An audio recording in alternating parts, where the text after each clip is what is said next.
लेखा दा फरायसै लेखा फरायालासिनो गासिबो खौसेथि जाजोब होनबानो जों हारिया जौगागोन नोंथांमोननि बादिब्ला बिदिसो जाबाय दिनै जिब जुनारफ्रानो फालोनि गेजेराव गोरोबनानै थानो हायोब्ला जों मानसि जानानै मानो गोरोबनानै थानो हाया जों मानसिनाव साननो हानाय गियान दङ राजखान्थिया जुदि गासिबो खौसेथि जायोब्ला हारियाव मावनो गोनां खामानिया गोग्लैसोनानै थागोन मानो होननानै बुङोब्ला राजखान्थि हानजायाव अपोजिशन पार्टिनि गोनांथि जानानै फैयो राजखान्थिखौ जोङो मानि थाखाय दाजादोंमोन जों बयबो मिथिगौ राजखान्थि दोलोखौ जों जायनि थाखाय दादोंमोन मानो होनोब्ला जोङो बड'लेण्ड सोमावसारनानैबो जों आलादा रायजो सोरजिनानै लानो हायाखैमोन सोरबाया बिपिएफ सोरबाया इउपिपिएल सोरबाया एपिपि आं गसाइगाव कलेज गसाइगावनिफ्राय फैदों आङो दा टपिकनि एगेन्स्टै बुंगोन दा टपिकआव दङ बर' हारिखौ गेरेमसा खालामनो थाखाय खौसेथिनि गोनांथि दङ आंनि बायदिबा बर' हारिखौ गेरेमसा खालामनो थाखाय खौसेथिखौ नाङा जोङो गोबाव समनिफ्रायनो खौसेथि नांगौ होनदों खौसेथि जाबोदों नामा माब्लाबा जाफेराखैना जोंनो खौसेथिखौ नाङा थेवब्लाबो जोङो लासै लासै दावगाबोबाय थादों दावगादोंना दावगायाखै आरो जुदि खौसेथि नांगौ होननानै बयबो खौसेथि थाजोबोब्ला गाबोननिफ्राय लेखा दा फरायसै गासिबो खौसेथि जाजोबदो लेखा दा फरायसै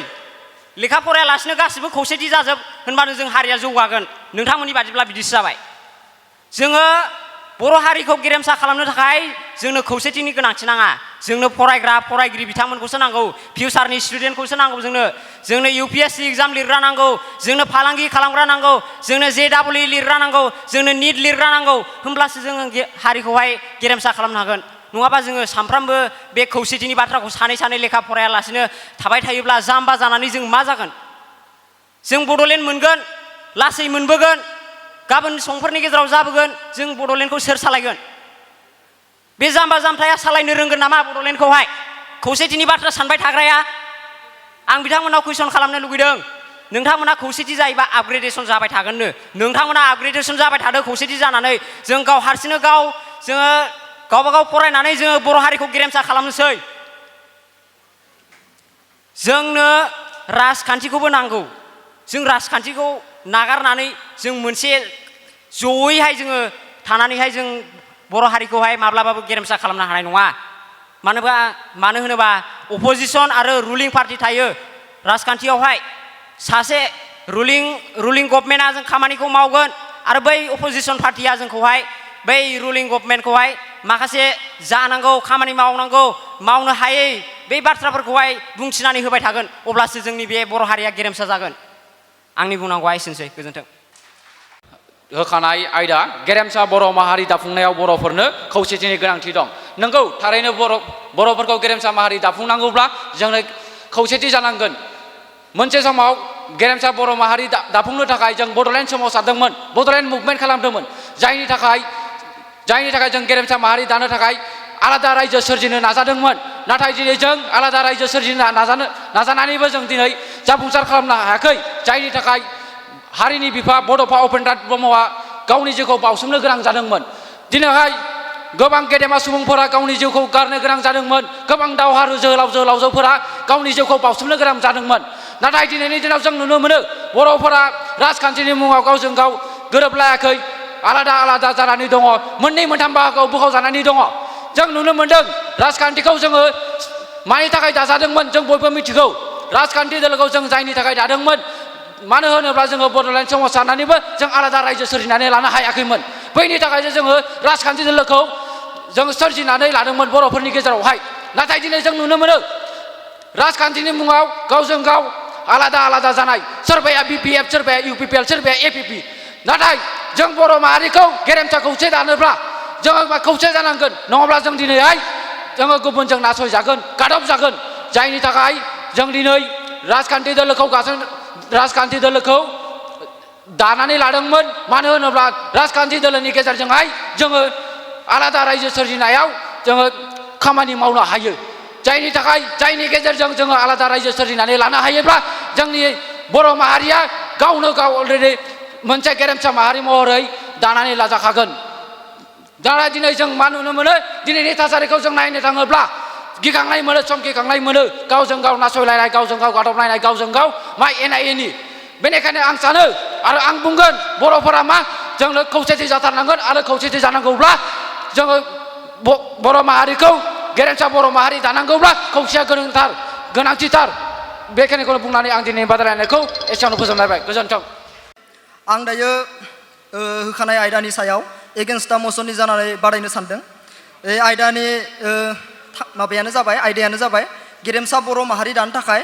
बर'फोरनो खौसेथिनि गोनांथि दं होननानै बर'फोरनो खौसेथिनि गोनांथि नङा बर'फोरनो रोंगौथिनिसो गोनांथि दं जेब्ला रोंगौथि थागोन अब्लानो अट'मेटिकलि बर' हारिया जौगालांखागोन बेनि थाखायनो बर'फोरनो रोंगौथिनिसो गोनांथि दं दा 2-3 बोसोरनि गेजेरावनो जोंनि गेजेराव IAS अफिसार 10-15 जनसो IPS अफिसार 10-15 जनसो जुदि जोंनि गेजेराव ओंखारोबा जोंनि हारिया मानो गेरेमसा जानो हाया जानो जोंनि हारिया मानो जौगाया जानो जोंनि हारिया अट'मेटिकलि जौगालांथारगोन आरो बिथांमोना बुंगासिनो दं पर्दा मसननि बिथांमोना बुंगासिनो दं गेरेमसा बर' माहारि दानो थाखाय राजखान्थिया खौसे जानांगौ होननानै आंनि बायदिब्ला राजखान्थिया खौसेथि जानायनि गोनांथि गैया मानो होननानै बुङोब्ला राजखान्थिया जुदि गासिबो खौसेथि जायोब्ला हारियाव मावनो गोनां खामानिया गोग्लैसोनानै थागोन मानो होननानै बुङोब्ला राजखान्थि हानजायाव अपोजिशन पार्टिनि गोनांथि जानानै फैयो मानो होननानै बुङोब्ला बे अपोजिशन पार्टियासो अबजेक्सन खालामो बेनि थाखायनो जोंनो अपोजिशन पार्टिनि गोनांथि जाना फैयो आरो बिथांमोना बुंगासिनो दं सान मोननै बनायदो सायनाया होननानै फाग्ला बेनो माबा गोदोर बाथ्रा जाबाय नामा बे मोनसे सानावनो एसेबां गरम आरो मोननै सान बनायना होयोबा मा जागोन जोंनि गेजेराव बे जाम्बा खामानिफोरखौ बिथांमोना बुंगासिनो दं आरो जोंनि गेजेराव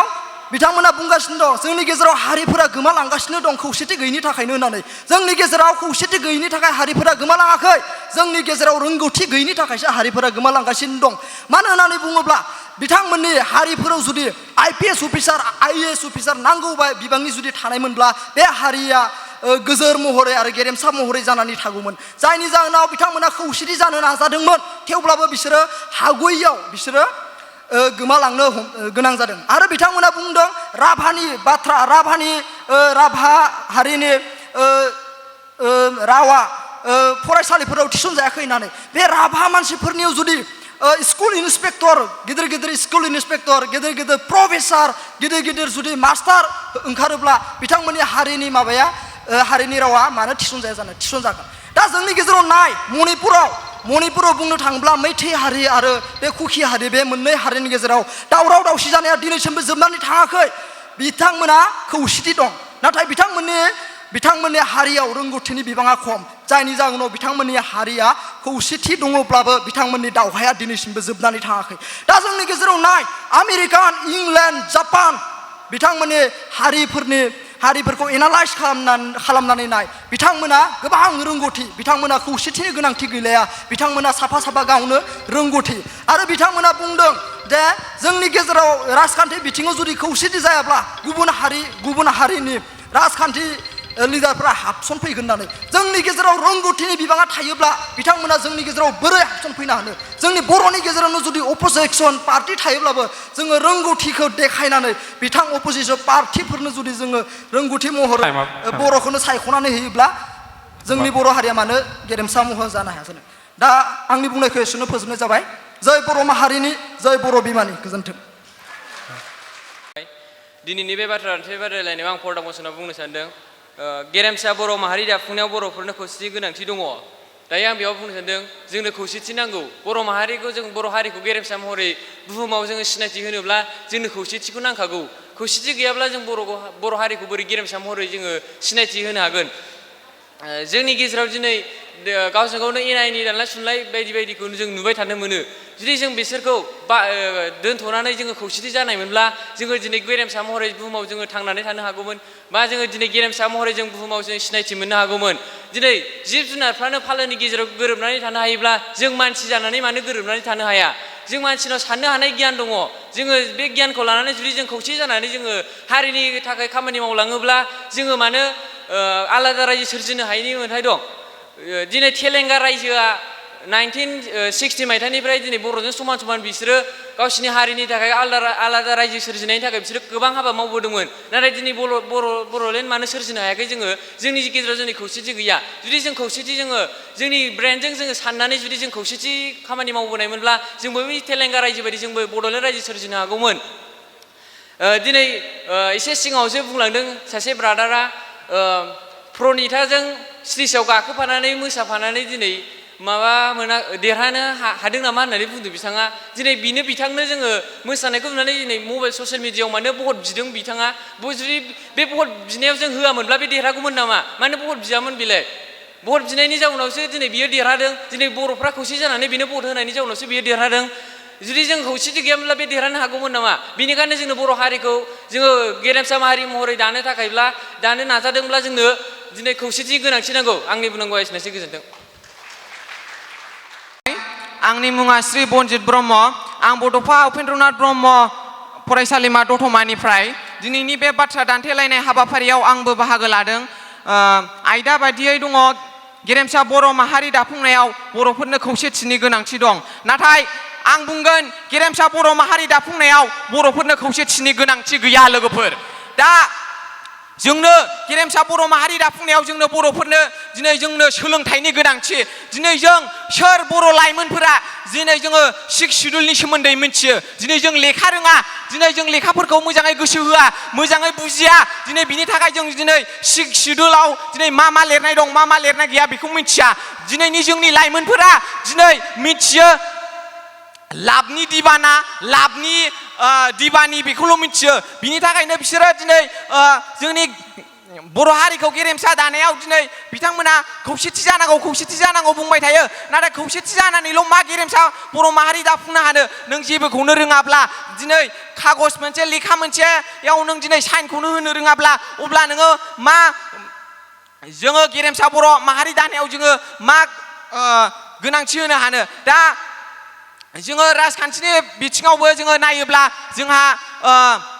रुलिं पार्टी आरो अपोजिशन पार्टी थायो जों माब्लाबाबो ज' जानो हाया दिनै जोंनि बड'लेण्डनि एसेम्ब्लियाव दिनै ज' जायोब्ला दिनै सोर रुलिं पार्टीखौ सोर अपोजिशन पार्टीनि एमएलए आ सोर आसि थुगोन बिथांमोननि बिखुंनि मैलाखौ सोर नुगोन दिनै अपोजिशन पार्टीनि एमएलएफ्रासो नुगोन दिनै जोंनि एसेम्ब्लियाव बाथ्रा दान्थेलायनाय जुदि जायाब्ला एमएलएफोरनि गेजेराव एमसिएलएफोरनि गेजेराव अब्ला दिनै लामा जानांगौ दालां जानांगौ दिनै ओनसोलफोरा जौगानांगौ दिनै बेफोरखौ दिनै जुदि खौसेथि जायोब्ला दिनै जोंनि लिडारफोरा गावसोरल' फैसाखौ राननानै सुइजारलेण्डनि सुइस बेंकआवसो दोनहैजोबनानै गासिबो जोंनि बर' हारिखौ आलाय सिलाय खालामगोन अब्ला खौसेथि जानानै मा गेरेमसा बर' माहारि दानो हानो दिनै बिथांमोना बुंदों जे पार्टी सिनायखौ सिफायनो हायो नंगौ पार्टी सिनायखौ सिफायनो हायो मानसिखौ सिफायनो हागोन नामा पार्टी सिनायाव मेलेम दं नामा जोंहा मानसिनाव मेलेम दं जों साननो हायो लिरनो हायो फरायनो हायो दिनै जों बुजिनो हायो दिनै जोङो गेरेमसा बर' माहारि दानो थाखाय जोंनो खौसेथिनि गोनांथि गैया जोंनो गेरेमसा बर' माहारि दानो थाखाय जोंनो लिरनायनि गोनांथि फरायनायनि गोनांथि बुजिनायनि गोनांथि दिनै जोङो फरायनो रोङोब्ला बुजिनो रोङोब्ला दिनै गावनो गावनि आथिङाव गसंथानो हायोब्ला दिनै गावनो साख्रिआवला जायोब्ला गावनो मोजां जायोब्ला जोङो गेरेमसा बर' माहारि दानायाव दिनै जोंखौ रावबो होबथानो हानाय नङा बिनि थाखायनो आं सानो गेरेमसा बर' माहारि दानायाव जोंनो बर'फोरनो खौसेथिनि गोनां नङा गाव गावनो मोजां जानांगोन गाव गावनो सैथो लामाजों सोलिनांगोन आङो बेखौनो सानो आरो बिथांमोना बुंदों न'खराव आंनि बुंनाया एसेनोसै गोजोन्थों रोजा साबायखर थाबाय बिथांनि दाफुंनोब्ला जों खौसे जाथारनांगोन दिनैनि दिनाव बर' हारिया खौसेथि गैयैनि थाखाय गादब जानाय आरो नासय जानायनि थासारियाव खौसेथि गैयैनि थाखायनो बर' हारिया दिनै गोबां जेंनाजों मोगा मोगि जानो गोनां जागासिनो दङ बेनि थाखाय बिदिन्थि बादि आं सेथियाव बुंनो हायो सोलोंथाइनि बिथिङाव नायोब्ला जों नुनो मोनो जोंनि बर' हारियाव थानाय माखासे गभार्नमेन्ट स्कुलफोराव लेखा बिलाइनि अनजिमायानो सफैया आरो सफैयोब्लाबो जोबोर खम बिबांनि सफैयो बेफोर जाबाय आसाम सरकारा बर' हारिखौ गादबनानै मावनाय खामानि बेनिखायनो बेफोर प्रब्लेमखौ जों सल्भ खालामनोबा जों गासिबो खौसे जाथारनांगोन मानोना सोलोंथाइयानो जोंनि गुदि आरो जोंनि बड'फानि सिमां गेरेमसा बर' माहारि बाद दानाय बे सिमाङा दिनैसिमबो जाफुंसाराखै नंगौ जों मिलिटारि फर्सफोरनि थाखाय बिएससि आरोबाव बिएलटि थाखाय जोङो बिटिएडि आरोबाव एनडिपि फोरनि थाखाय जों मोनदों बिटिआर नाथाय बे जोंनि थाखाय सेटिसफाइड नङा बेनिखायनो जों जोंनि सेटिसफाइडखौ मोनफुंनो थाखाय खौसे जाथारनांगोन गोजौनि बुंथिगिरिफोरा बुंदों जे खौसेथिनि बेवहाय गोनांथि गैया गावबा गाव जुजिनानै आरो राव थुनलाइखौ जौगाहोबानो खौसेथि जागोन नाथाय बेयो माबोरै खौसेथि गैयाब्ला जों माबोरै खौसेथि गैयाबा गुबुना नोंखौ गाग्रेबनो थाबैनो सम मोनखागोन राव थुनलाइखौल' जौगाहोयोब्ला माबोरै खौसेथि जायोबासो जों मोजाङै दावगालांनो हागोन खौसेथि गैयाब्ला हारिया माब्लाबाबो हारि जानानै थानाय नङा हारिनि गेजेराव खौसेथि आरो गोजोना थायोब्लासो हारि जागोन जुदि खौसेथि गैयाब्ला हारिया गोमानानै रेगाल' जानानै थागोन नेलि मासाकार होनाय मोनसे हारि दंमोन बे हारिया खौसेथि आरो गोजोन गैयिनि थाखायनो दिनै जोबस्रांलांबाय आरो दिनै बेयो रेगाल' जानानै थाबाय बेनिखायनो बर' हारियाबो खौसेथि जानानै दावगालाङोब्लासो जों मोजां मोजां गेरेमसा माहारिखौ दाफुंनो हागोन बेनिखायनो आं बुङो बर'नि मोनफ्रोम राजखान्थि हान्जा आरो बर' साफ्रोम रायजोफोर खौसे जानानै मोजां मोजां दावगायोबासो जोङो दावगालांनो हागोन बेनिखायनो गेरेमसा बर' माहारि दाफुंनायाव बर'फोरनि खौसेथि दङ बेखिनिखौनो बुंनानै आं आंनि दिनैनि बे बाथ्रा दान्थेलाय आयदा बादायलायनायखौ बेखिनियावनो फोजोबबाय गोजोन्थों